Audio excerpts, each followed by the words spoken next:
Reforma al Poder Judicial. Claudia Sheinbaum aseguró que no afectará su constitucionalidad.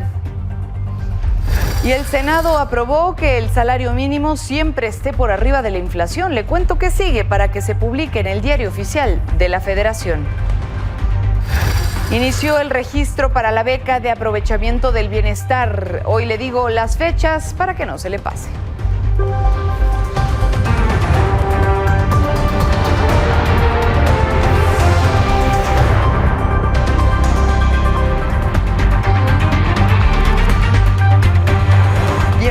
Bienvenidos como siempre a este su espacio que ya son las 11 de la noche y junto con todo el equipo le tengo esos 30 minutos de información que necesita en el día.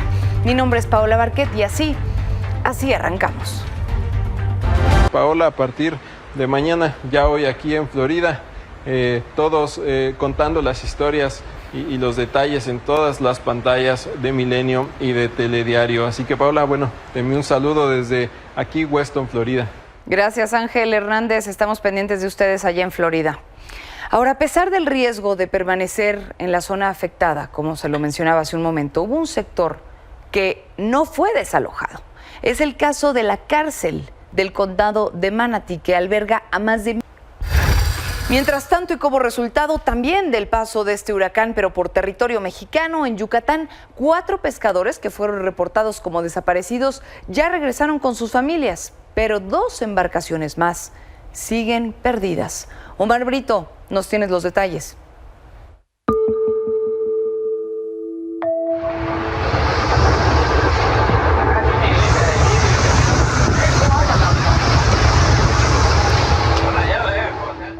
Esta es la embarcación Neldy que se perdió en alta mar durante el huracán Milton, que azotó las costas de Yucatán hace 2 días. Pese a enfrentar la tormenta, fue localizada y luego de varias horas de haber sido remolcada, logró llegar a tierra la noche de este miércoles. En ella viajaban 4 pescadores que fueron recibidos con júbilo por familiares y autoridades. ¡Sí se pudo! ¡Sí se pudo!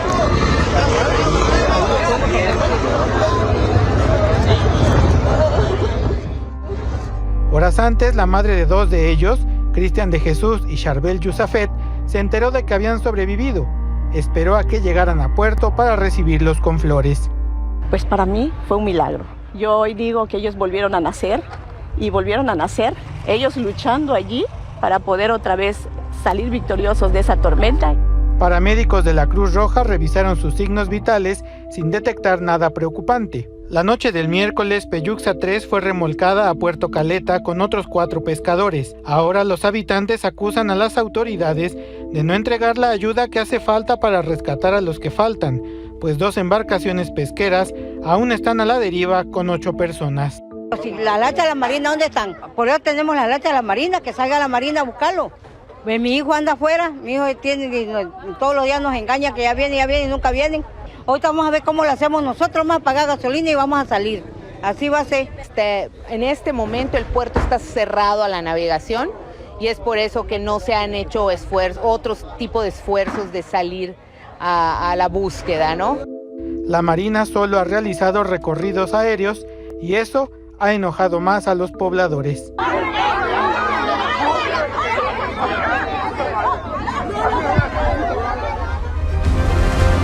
Con imágenes de Nicolás Galván e información de Omar Brito, Milenio Noticias.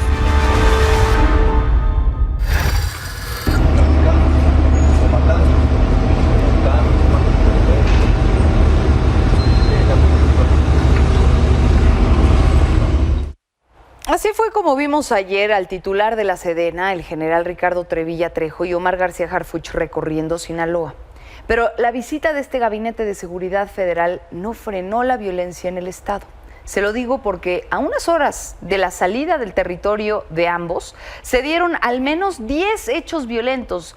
Entre ellos, asesinaron a un motociclista en Nueva Galicia, al sur de Culiacán, y se reportó también un tiroteo en el Trébol de Costa Rica que dejó un saldo de un hombre muerto y una mujer herida, entre varios otros.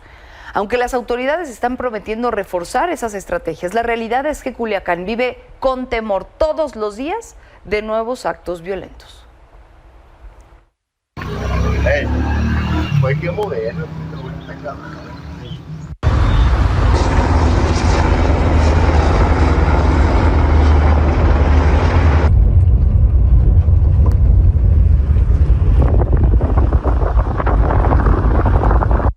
En medio de toda esta violencia, Claudia Sheinbaum aseguró que su nueva estrategia de seguridad no va a funcionar de un día para otro.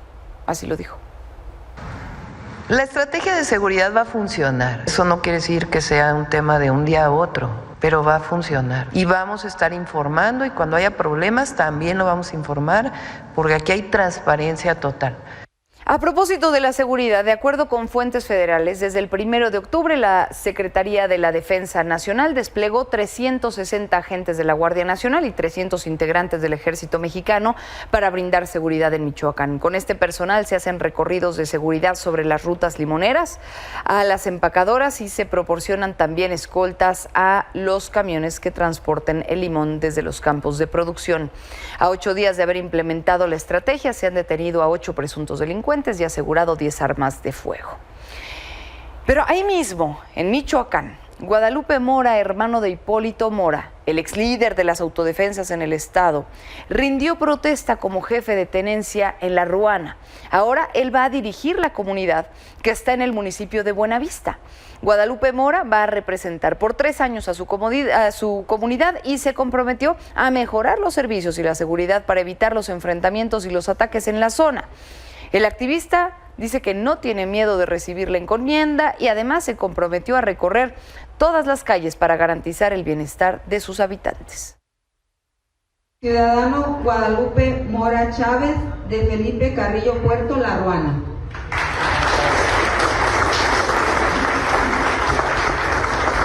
Protesta guardar y hacer guardar la Constitución Política de los Estados Unidos Mexicanos, la del Estado y las leyes que de ambas emanen, desempeñar leal y patrióticamente el cargo que el pueblo te ha conferido, mirando en todo por el bien y la prosperidad de la nación, del Estado y del municipio. Si así no lo hiciere, que el pueblo se los demande. Recordemos que el hermano de Guadalupe Mora era Hipólito Mora, como lo mencionábamos, y fue asesinado en junio del año pasado por presuntos integrantes de los Viagra. Después de estos hechos en marzo, Guadalupe, aún así, había decidido postularse para contender en las elecciones municipales por la presidencia de Buenavista. Ahí perdió contra la candidata de Morena, Irma Moreno, pero ahora lo vemos con este nuevo cargo y, como bien lo dice él, sin miedo. En otros temas, en el Senado y la Cámara de Diputados se aprobó en comisiones ya votar las leyes secundarias a la reforma al Poder Judicial para que ya se pueda hacer la elección de jueces, magistrados y ministros. Del lado de la Cámara Baja se decidió que la discusión y votación se lleve a cabo el próximo lunes, mientras que el Senado acordó que mañana se discuta en el Pleno si se aprueban o no estos cambios. Además, en esa misma Cámara se está esperando que reciban las iniciativas para garantizar también los derechos de las mujeres en México. Y hablando de la reforma al Poder Judicial, también a un mes de la aprobación de este proyecto, en menos de 24 horas en el Senado y menos de 16 horas en la Cámara de Diputados, fue muy breve y muy rápida la discusión. Gracias a la mayoría calificada que tienen de la Cuarta Transformación, pues esta semana siempre o al final se detectó que habían errores en los cambios que se aprobaron. Específicamente se trata de una contradicción entre los artículos 94 y 97 que hablan de los tiempos para elegir la presidencia de la Suprema Corte. El 94 lo que dice es que la presidencia de la Suprema Corte se tendría que renovar cada 2 años en función de los votos que obtuvo cada ministro y ministra en la elección del Poder Judicial. Pero el artículo 97 contradice al anterior al asegurar que este cambio será cada 4 años, no 2, por votación de las y los ministros del Pleno. Ahora van a tener que homologar los artículos para solucionar ese pequeño error.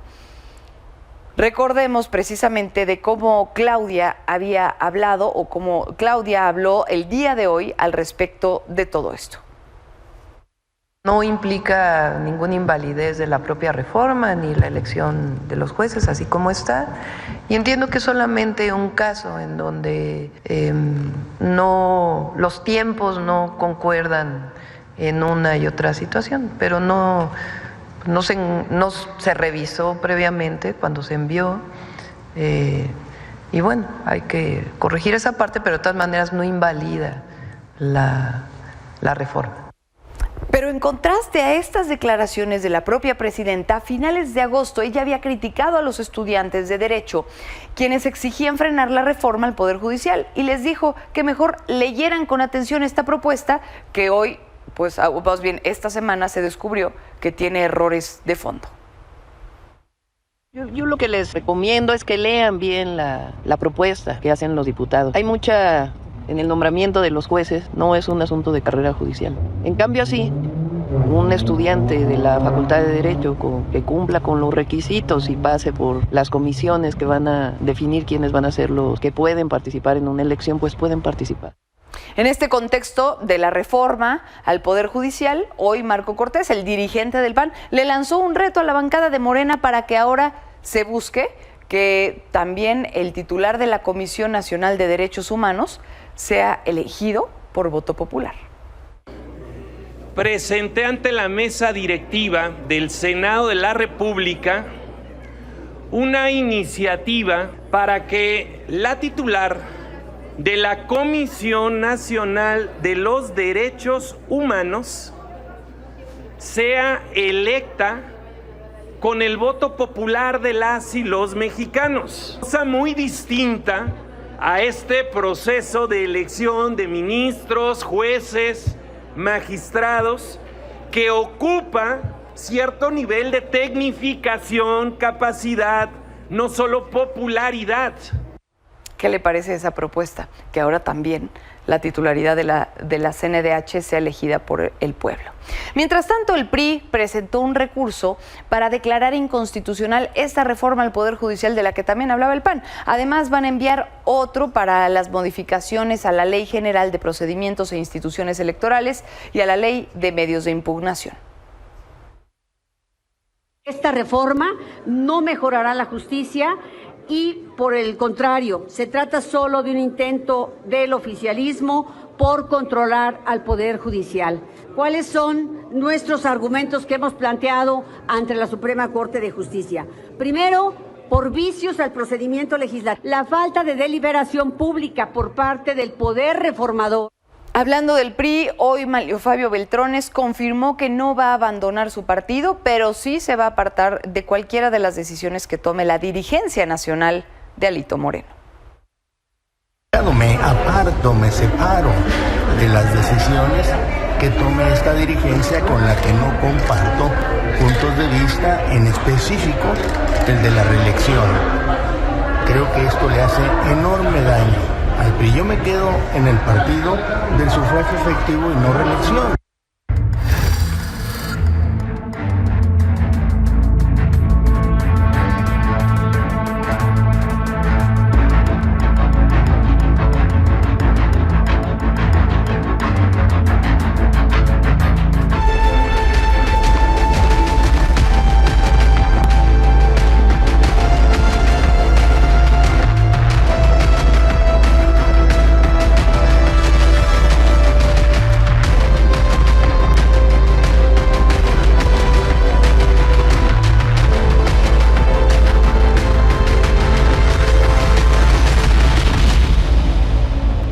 Así fue como por la madrugada vandalizaron las instalaciones del INAI. Las cámaras del C5 captaron a este sujeto que se detiene justo frente a las instalaciones del instituto y lanza un martillo contra los cristales de la fachada en varias ocasiones. El comisionado presidente del INAI, Adrián Alcalá, condenó el acto y dijo que ya instalaron seguridad extra. Lo dijo en entrevista con Roberto López. En la tarde pudimos ya limpiar y entonces ya vendrá la compañía aseguradora el día de mañana o el día viernes a hacer la instalación correspondiente. Ahorita tenemos seguridad adicional en ese punto en especial para que pues obviamente resguarde y vigile en el lugar donde quedaron este hueco por la ruptura de estos cristales. Claudia Sheinbaum aprovechó que fue cuestionada sobre este ataque en específico para decir que la propuesta del gobierno anterior y el suyo de desaparecer al INAI sin que se pierda la rendición de cuentas sigue en pie. Una cosa es el INAI y lo que se está planteando de que desaparezca el INAI, que no la transparencia. Eso es muy importante. Nosotros estamos totalmente de acuerdo que los mecanismos de transparencia continúen, El asunto es si requerimos una institución del tamaño del INAI. Otro tema es lo que planteas hoy, que tiene que hacerse la investigación. Y ante todas estas declaraciones y hechos, Xóchitl Gálvez reapareció para decir que habría que responderle a Claudia Sheinbaum. En su cuenta de X le reiteró que todos los contratos de las empresas de su familia son legales y le preguntó si puede decir lo mismo de su ex esposo Carlos Imaz. También le dijo que lo que en verdad les molesta no son los contratos, sino la transparencia que defiende el INAI.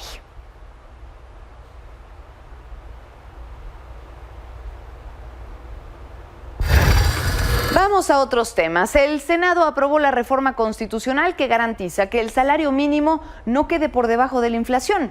Ahora la reforma va a ser enviada a los congresos locales para que sea analizada y mínimo tendrá que ser aprobada por al menos 17 de ellos para que se pueda publicar en el Diario Oficial de la Federación y, por supuesto, entrar en vigor. Antes de irnos a un corte, ponga muchísima atención, porque ya se abrió la convocatoria para las becas del bienestar por aprovechamiento académico. El registro es para recibir hasta 8,000 pesos de beca y se va a realizar en línea del 14 al 18 de octubre. El proceso se va a realizar dependiendo de la letra del primer apellido del solicitante y deben de cumplir con algunos requisitos, como ser estudiante de educación básica inscrito en el Estado de México, tener un promedio mínimo de 8.5, entre algunos otros. Con esto nos vamos a un corte y al regresar le cuento quiénes ganaron ahora el Premio Nobel de Química. Volvemos.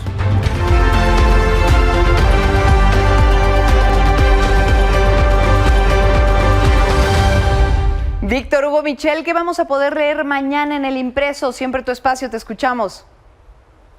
¿Qué tal, Pau? Muy buenas noches. Nos vamos con un adelanto de lo que tenemos en la edición de Milenio Diario para mañana jueves. Y arrancamos porque tenemos muchos contenidos respecto a lo que está pasando con el clima, el huracán Milton, el impacto del huracán John en Acapulco.